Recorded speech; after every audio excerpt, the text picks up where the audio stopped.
Engine Rashid की timing को लेकर आप क्या करें? जिस तरह रिहाई हो रही है और टाइमिंग भी है, क्या कहेंगे? अब टाइमिंग पे तो चलिए लोग खुद फैसला करें। जैसे मैंने कल कहा, मुझे अफसोस इस बात का है कि उनकी रिहाई सिर्फ 20 दिन के लिए, सिर्फ इलेक्शन के लिए है। बारामूला के लोगों से, और मैं जब बारामूला की बात कर रहा हूँ, मैं बारामूला पार्लिमानी हल्के की बात कर रहा हूँ, जिसमें कुपवारा भी है, बांडीपुर भी है, बडगाम के 2 इलाके हैं। इनके वोटरों से इलेक्शन के दौरान ये कहा गया था कि इंजीनियर रशीद को वोट दो, ये जेल से छूट जाएगा, लेकिन नहीं छूटा। निकला सिर्फ 20 दिन के लिए, ताकि लोगों के वोट हासिल हों, और फिर इसको वापस जाना पड़ेगा। एमपी के काम कर नहीं सकता, पार्लियामेंट जाके उनके लिए बात कर नहीं सकता। तो एक तरफ से देखें तो बारामूला के लोगों ने इस इलेक्शन में अपना वोट जो है काफ़ी हद तक ज़ाया किया। अब जहाँ तक छूटने की बात है, मैं तो सिर्फ एक बात पे हैरान होता हूँ कि ये बीजेपी वाले एक ज़बान में कभी बात कर नहीं सकते। ये अलग अलग अंदाज से बात करते हैं। जब इसी तरह इजाज़त अरविंद केजरीवाल को दी गई थी, उस वक्त बीजेपी ने पूरे मुल्क में उसकी मुखालफत की। कहा कि ये क्या हो रहा है, आप किसी को इलेक्शन लड़ने के लिए जेल से कैसे छोड़ सकते हो, और मुल्क भर में उसके खिलाफ प्रचार हुआ।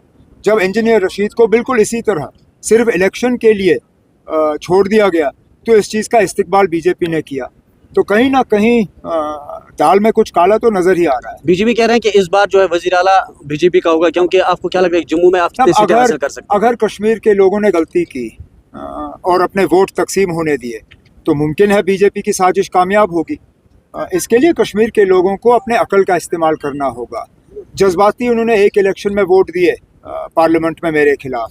इस बार जज्बात एक तरफ रख के उनको अकल का इस्तेमाल करना चाहिए और सही फैसला करना चाहिए, ताकि बीजेपी को हम रोक पाएं। एक बार ओके, यहाँ से जो पीपल्स कॉन्फ्रेंस या दीगर जमात है वो कह रहे हैं कि जब भी हम इलेक्शन में आते हैं तो उमर अब्दुल्ला साहब हमें ये कह रहे हैं कि एजेंसी की पैदावार है। मैं कहाँ बीजेपी में रहा? वो कह रहे हैं मिनिस्टर रहे थे। मैंने कभी इस बात से एतराज़ किया है या इनकार किया है कि मैं एनडीए में मिनिस्टर था? मैं तो मानता हूँ मैं था, और मैं कहता हूँ कि मैंने उस वाजपेयी के साथ काम किया जिसने जम्मू कश्मीर के लिए इंसानियत, जमहूरियत, कश्मीरियत के हवाले से बात की, जिसने सरहद पे खड़े होकर बीजेपी का एजेंडा नहीं चलाया, जिसने कहा कि हम दोस्त बदल सकते हैं, पड़ोसी बदल नहीं सकते। तो मैंने उनके साथ काम किया। जिस वाजपेयी ने श्रीनगर मुजफ्फराबाद का रोड खोला, मीनार पाकिस्तान पे जाके वहाँ पे हाज़िरी दी, तो उस वाजपेयी के साथ काम करने में क्या एतराज़ है? ये लोग तो छुप छुप के करते ना, मैंने तो खुलेआम किया। ये लोग खुलेआम क्यों नहीं आते? हम जानते हैं ये किसकी पैदावार है। और इसलिए, और मैं क्या कह रहा हूँ ना, वज़ीर दाखिला साहब ने क्या कहा, दो जमातों के हवाले से कहा कि हम इन लोगों के साथ मिलकर हुकूमत नहीं बना सकते, लेकिन पीसी पे खामोश थे, इंजीनियर रशीद की पार्टी पे खामोश थे, अपनी पार्टी पे खामोश थे, डीपीएपी पे खामोश थे, आज़ाद उम्मीदवारों पे खामोश थे, यहाँ तक कि जमात इस्लामी के जो उम्मीदवार हैं उन पे भी वज़ीर दाखिला साहब खामोश रहे। तो उससे लोग खुद मतलब निकाले ना कि किसकी तार कहाँ जुड़ी हुई है। इस बार तय है कि जम्मू कश्मीर में नेशनल कॉन्फ्रेंस की कोई बात तय नहीं है ना, कोई बात तय नहीं है। जब तक वोट गिने नहीं जाते कोई बात तय नहीं है। हम अल्लाह ताला से दुआ करते हैं कि कामयाबी हमारी होगी, और हम उम्मीद करते हैं कि वोटर जो अपने वोट का सही इस्तेमाल करेगा, लेकिन फैसला क्या होगा वो 8 अक्टूबर को पता चलेगा। अच्छी शुरुआत रही, अल्लाह का शुक्र है कि लोग यहाँ पे नेशनल कॉन्फ्रेंस के साथ जुड़ने का काम कर रहे हैं। मुकाबला है, उसमें कोई दो राय नहीं।